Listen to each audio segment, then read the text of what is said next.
Imagina que estás soltero, llevas años trabajando y ahorrando para tu futuro. Desde un momento a otro, te llegan esas ganas locas de sentar cabeza y un día abres el periódico y ves un anuncio. Viuda joven y atractiva, dueña de una importante granja, desea conocer caballeros acomodados con fines matrimoniales. Suena bien, ¿no? Escribes y te contestan. La mujer es amable, dice que eres el indicado. Te pide que lleves todos tus ahorros para empezar una nueva vida juntos. Haces las maletas, vendes todas tus cosas, tomas el primer tren y te diriges a Indiana, hacia la granja de tus sueños. Pero lamentablemente, nunca más vuelven a saber de ti.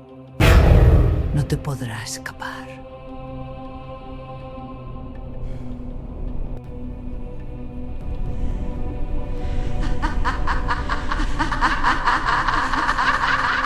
Bienvenidos a la historia de Belle Gaines, la viuda negra de América, la dueña de la granja más mortal de la historia de Estados Unidos. Una mujer que, durante años, convirtió el romance en un negocio, con final macabro. Entre 1884 y 1908 se le atribuyen al menos 14 asesinatos confirmados, pero cuando excavaron su granja, aparecieron restos de al menos 40 personas más. Hombres que llegaron ilusionados, buscando el amor, pero terminaron en una fosa común, desmembrados y alimentando a los cerdos. Hoy en Proyecto Dossier, Belle Gaines, la mujer que entendió que el negocio no era casarse, sino cobrar el seguro. La mujer que fingió su propia muerte y desapareció para siempre.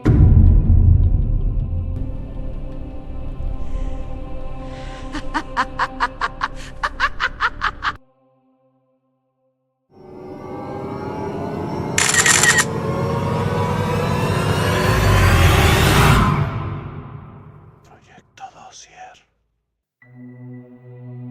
Para entender al monstruo que hay detrás de Belle, hay que entender el origen.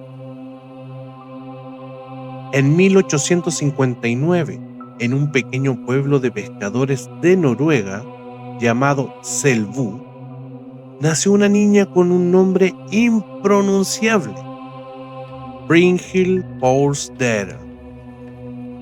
Era la menor de 8 hermanos, familia humilde, y su padre era cantero. Creció en una granja pequeña, viendo cómo la tierra daba de comer si la trabajabas duro. Pero hay una historia que ronda los primeros años de Belle, una que, si es cierta, explicaría muchas cosas. En 1877, Brynhild tenía 18 años. Fue a una fiesta local. Un hombre de familia adinerada la atacó. Este la pateó en el estómago, estando ella embarazada. Perdió el bebé. El hombre, por ser rico, nunca pagó por lo que hizo. Murió poco después, oficialmente, de cáncer al estómago. La gente que la conocía dijo que después de eso, Brimhill cambió, se volvió fría, calculadora, obsesionada con el dinero. En 1881, ya con 22 años, emigró a Estados Unidos, como tantos europeos desde entonces. Cruzó el Atlántico buscando el sueño americano. Llegó a Nueva York, pasó por Castle Garden, el antecedente de Ellis Island, y cambió su nombre impronunciable por uno más sencillo, Belle. Se instaló en Chicago, donde vivía su hermana. Consiguió trabajo como empleada doméstica, pero pronto encontró algo mejor, un empleo en una carnicería, donde aprendió a descuartizar animales con una destreza que años después aplicaría a otros cuerpos. Belle medía unos 70 metros y pesaba entre 90 y 110 kilos. Era una mujer fuerte, robusta, de armas tomar. No era la típica viudita frágil que aparentaba ser en los anuncios.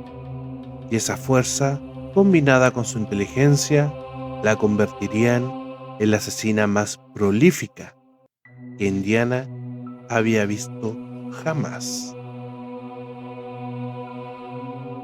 En 1884, Belle se casó con un compatriota noruego llamado Mats. El matrimonio abrió una pequeña tienda de dulces en Chicago, pero el negocio no iba bien. Entonces, misteriosamente, la tienda se incendió. Belle cobró el seguro. Con ese dinero compraron una casa y entonces misteriosamente la casa también se incendió. Adivina, Belle cobró otro seguro. Pero eso era solo el principio, porque Belle también había descubierto otro negocio: los seguros de vida.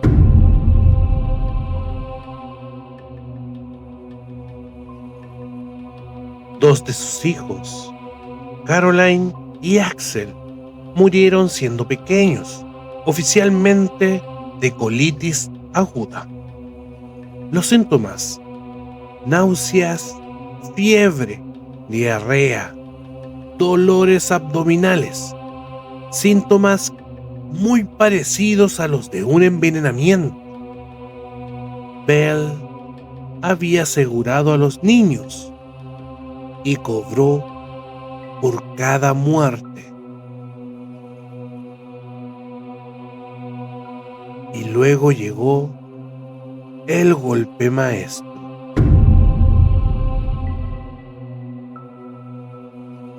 El 30 de julio de 1900, Mats murió. La fecha, justo el día en que expiraba una de sus dos pólizas de seguro de vida y entraba en vigor la otra. Belle cobró las dos, un total de $8,500 de la época, una fortuna. Los síntomas de Mats fueron extraños. El primer médico que lo vio sospechó envenenamiento por estricnina. Pero otro médico, el de cabecera, dijo que Matt tenía problemas del corazón y no se hizo autopsia. Años después, Belle le confesaría a alguien que le daba a su marido unas hojas medicinales para que se sintiera mejor.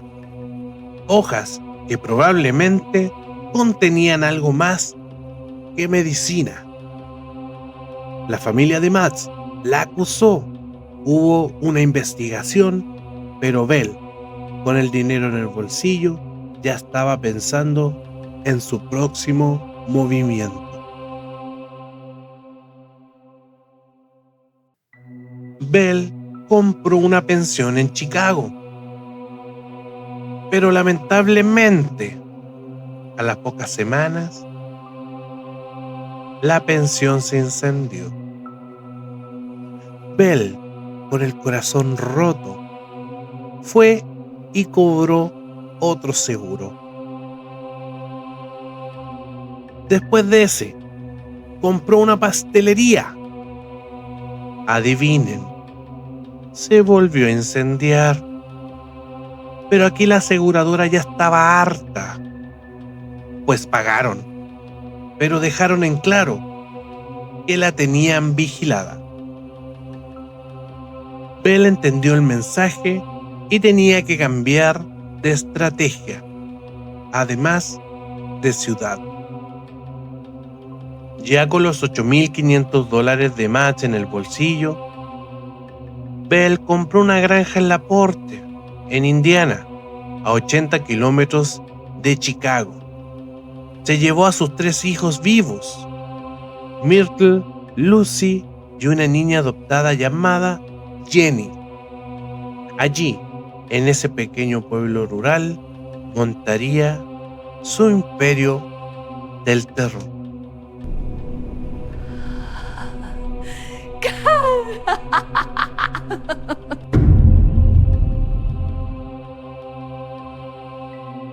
El 1 de abril de 1902, Bell se casó con otro hombre noruego, Peter Gunes.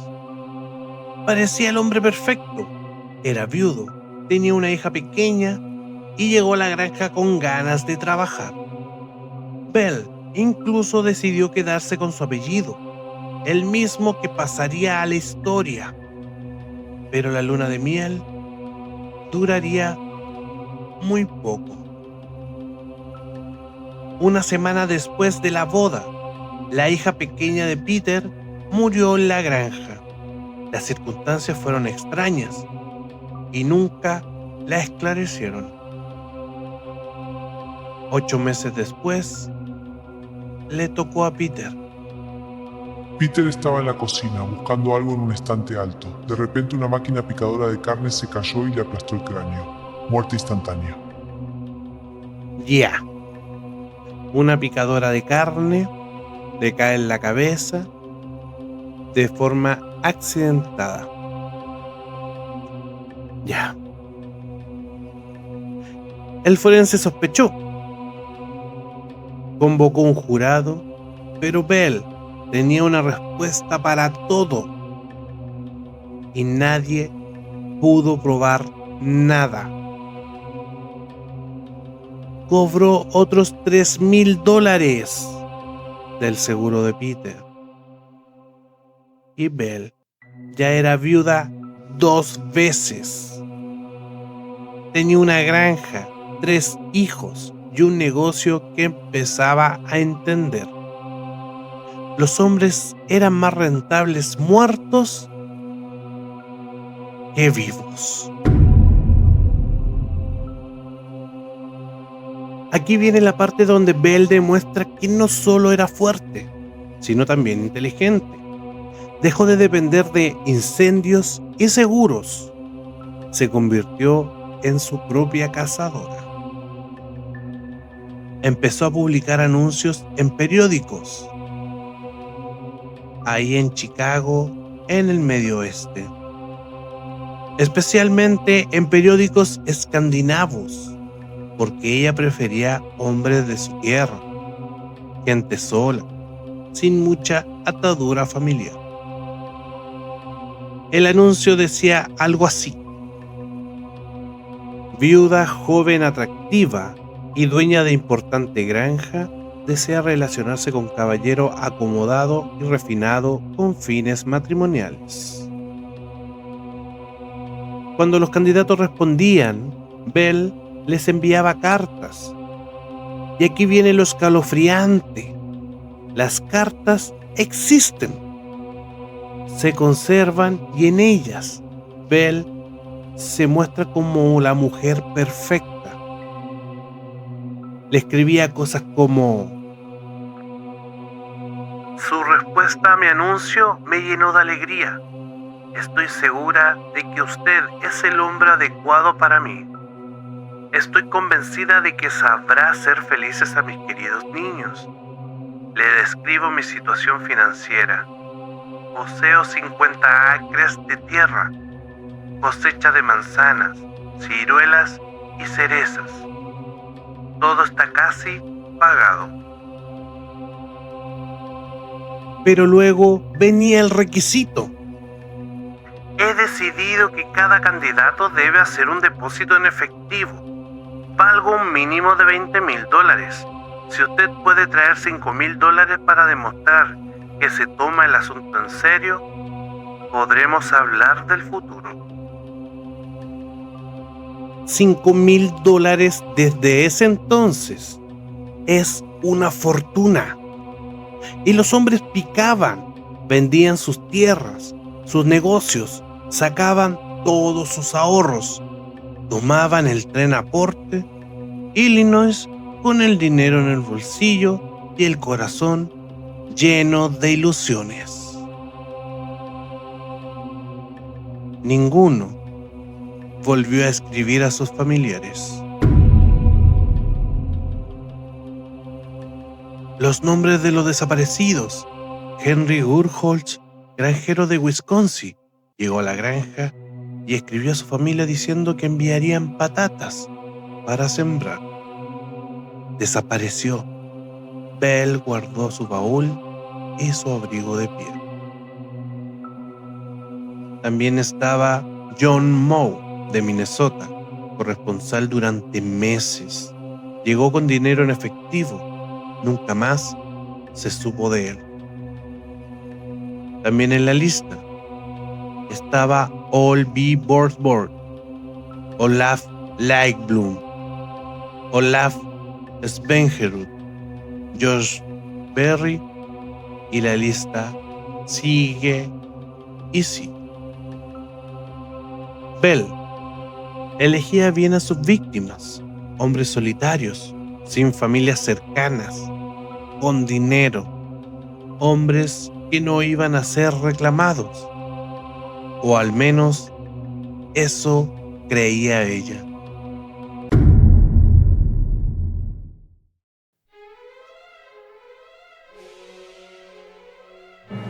Bell no mataba de una sola manera. A veces usaba veneno, estricnina o arsénico. Otras veces el hacha. Y cuando el hacha entraba en acción, la fuerza de Bell se volvía fatal. Tenía un cómplice, Ray Lanfer, un peón de la granja que también era su amante. Ray hacía el trabajo sucio: cavar las fosas, mover los cuerpos y callarse la boca. ¿Y los cerdos? Ahí está la clave. Bell tenía una pocilga. Los cerdos comen de todo, incluyendo carne humana. Varios cuerpos aparecieron con marcas de haber sido mordisqueados. Los cerdos ayudaban a desaparecer la evidencia. Cuando Ray y Bell trabajaban juntos, el proceso era siempre el mismo. El pretendiente llegaba con el dinero. Bell lo entretenía. Le daba una cena, quizás vino. En algún momento, el hacha o el veneno hacían su trabajo. Ray cavaba la fosa y preparaba el saco. Desmembraban el cuerpo para que cupiera mejor. Los brazos separados de los hombros, las piernas por las rodillas y la cabeza aparte. Lo envolvían en arpillera y lo enterraban en el patio, cerca de la pocilga o en el sótano. El dinero pasaba a engrosar la fortuna de Bell. Los baúles de las víctimas se acumulaban en el desván. La ropa, los relojes, las pertenencias personales. Bell tenía un verdadero museo de los desaparecidos. Así funcionó durante años, hasta que llegó Andrew Helgelin. Andrew era un granjero de Dakota del Sur. Una vez que vio el periódico, respondió al aviso. Meses después, recibió la respuesta de Bell.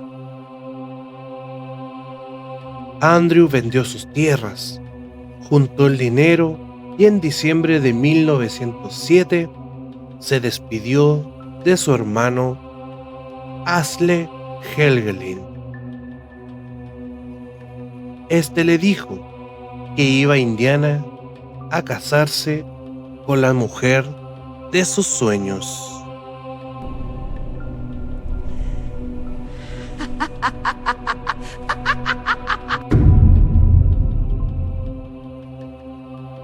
Pasaron los meses, ni una carta, nada. Asle empezó a preocuparse. Le escribió a Bell preguntando por su hermano.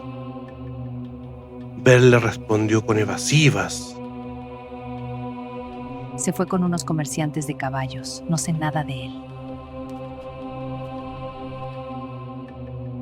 Pero Asle no era como las otras familias.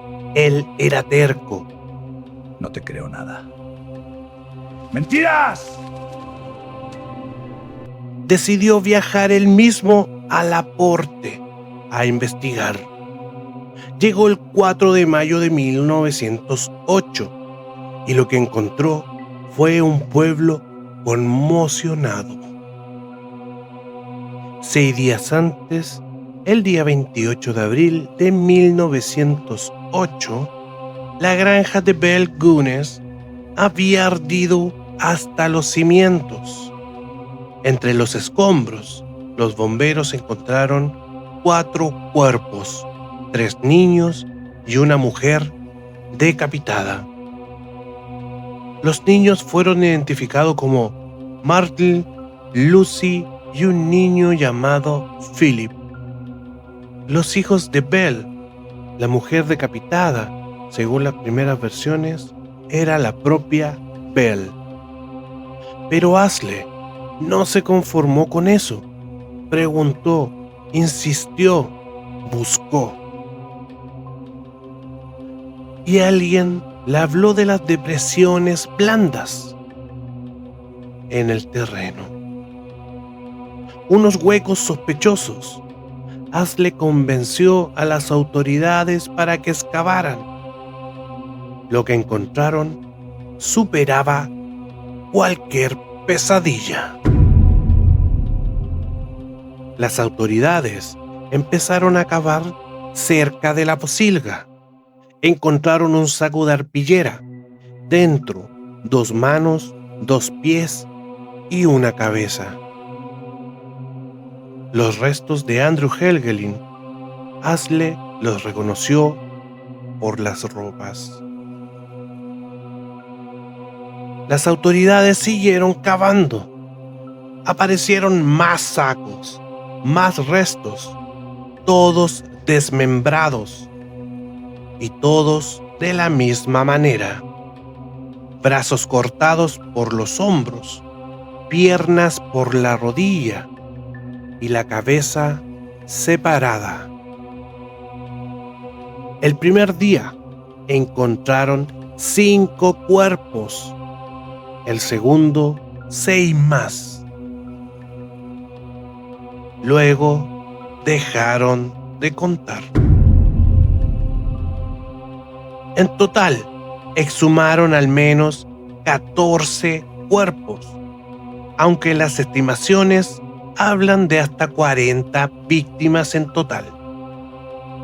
En el sótano, bajo las cenizas de la casa, aparecieron más restos. También los de la hija adoptiva de Belle, Jenny, que había desaparecido tiempo atrás. La prensa de la época enloqueció. La granja de los asesinatos, la viuda negra, Barba Azul en falda. Los periodistas llegaban de todas partes. El terreno de Belle se convirtió en una atracción turística y macabra, con vendedores de souvenir y curiosos haciendo cola para ver las fosas. Pero el misterio más grande seguía sin resolver. ¿Dónde estaba Belle?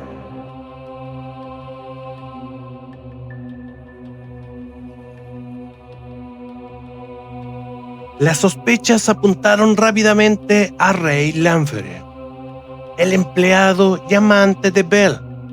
Lo habían visto cerca de la granja el día del incendio, con un bidón de queroseno.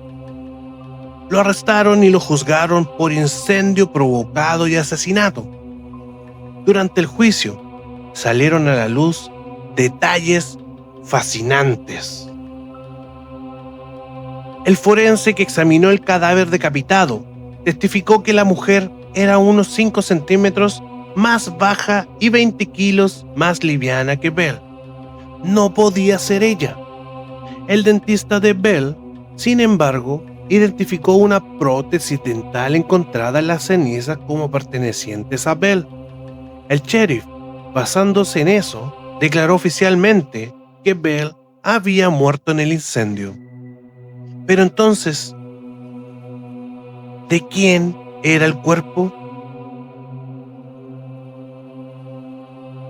Ray Lanfere, desde la cárcel, soltó la verdad. Belle había planeado todo. Le pidió que quemara la casa con los niños adentro. Sí, con sus propios hijos. Y que colocaran un cadáver de otra mujer para que pareciera que ella había muerto. La mujer decapitada, según Lanfere, era una vagabunda de Chicago que Belle había traído a la granja días antes con engaños. La había envenenado con estricnina y luego la había decapitado para que no pudieran identificarla por los dientes.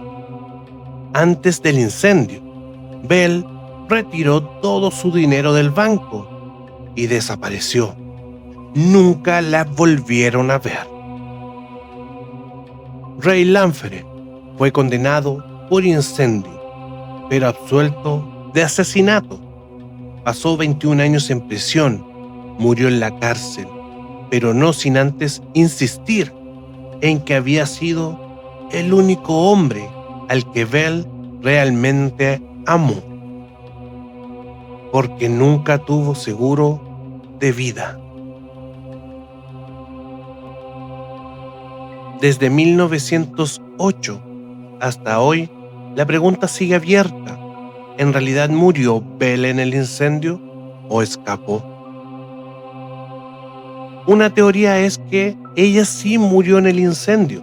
Según el sheriff, siempre sostuvo que el cadáver decapitado era de Belle, basándose en la dentadura postiza. Los críticos señalan que el cuerpo era más pequeño, pero pudo haberse encogido por el fuego. Además, ¿dónde iba a ir una mujer de 110 kilos, noruega, con acento y sin que nadie la reconociera? Por otro lado, hay una segunda teoría que dice que escapó y vivió bajo otra identidad. Esta es la teoría más popular. Hay decenas de avistamientos en el que Belle, en los años siguientes al incendio, donde se encontraba en Chicago, en Nueva York, en el Medio Oeste, una mujer robusta, de acento noruego, gastando dinero a manos llenas. También hubo una tercera teoría. en la que dice que se convirtió en Esther Carlson. Esta es la más fascinante, porque en 1931, una mujer llamada Esther Carlson fue arrestada en Los Ángeles por asesinar a un hombre, envenenándolo. Las autoridades sospecharon que podía ser Belle Gunness. Tenía la misma complexión, el mismo acento noruego y el mismo modus operandi. Pero Esther Carlson murió en la cárcel antes de que se pudiera identificar plenamente. Y lamentablemente, nunca se confirmó nada. Y la cuarta teoría dice que la tumba de Belle sí es la tumba de Belle. En el año 2008, 100 años después, un equipo de la Universidad de Indianápolis intentó hacer pruebas de ADN comparando los restos de una mujer decapitada con muestras de ADN de descendientes vivos de la familia de Belle. También intentaron extraer ADN de las cartas que Belle escribió a sus víctimas, lamidas y selladas por ella. Los resultados fueron inconclusos. Las muestras eran demasiado viejas, demasiado desgastadas. El misterio sigue abierto. Belle Gunness no era un monstruo mitológico, era una mujer de carne y hueso que pesaba 110 kilos, que entendió algo fundamental, que el deseo humano de amar y ser amado es tan poderoso que llega a nublar el juicio. Sus víctimas no eran tontas, eran hombres solos, trabajadores que vieron en ese anuncio una oportunidad de empezar de nuevo. Llevaban años ahorrando, años soñando con una granja, una esposa, una familia, y Belle les vendió ese sueño. El problema es que el sueño tenía un precio, $5,000 y la vida. Belle entendió que el capitalismo también aplica al corazón. El amor es un mercado. Ella ofrecía un producto, ella misma, su granja, su falso cariño, y cobraba en efectivo. Y como buena empresaria, diversificó. Primero, los seguros, luego los pretendientes. Cuando un negocio dejaba de funcionar, inventaba otro. La pregunta incómoda es, ¿cuántos de nosotros no hemos ignorado señales de alarma por amor? ¿Cuánto no hemos entregado más de lo debido, esperando recibir cariño? Belle explotó esa debilidad humana y lo hizo tan bien que 100 años después seguimos sin saber si escapó o si sus huesos están en esa tumba sin nombre en Indiana. En la actualidad, la granja de Belle Gunness ya no existe. El terreno se vendió, se dividió, se urbanizó. Pero en Laporte, en Indiana, los lugareños todavía cuentan las historias. Aún dicen que algunas noches, cuando hay luna llena, se ven luces en el lugar donde estuvo la casa. Dicen que los cerdos gruñen sin motivo. Dicen que si escuchas con atención, puedes oír el hacha cortando. También se escuchan los sacos arrastrándose y el dinero contándose. Belle Gunness asesinó al menos a 14 personas, probablemente a más de 40. Nunca fue juzgada, nunca pagó por sus crímenes. Pero su historia nos recuerda algo incómodo. El monstruo no siempre vive en un castillo. A veces vive en una granja, pone anuncios en un periódico y tiene una sonrisa amable. Y lamentablemente, nosotros, cegados por la ilusión de encontrar el amor, cruzamos la puerta sin mirar atrás.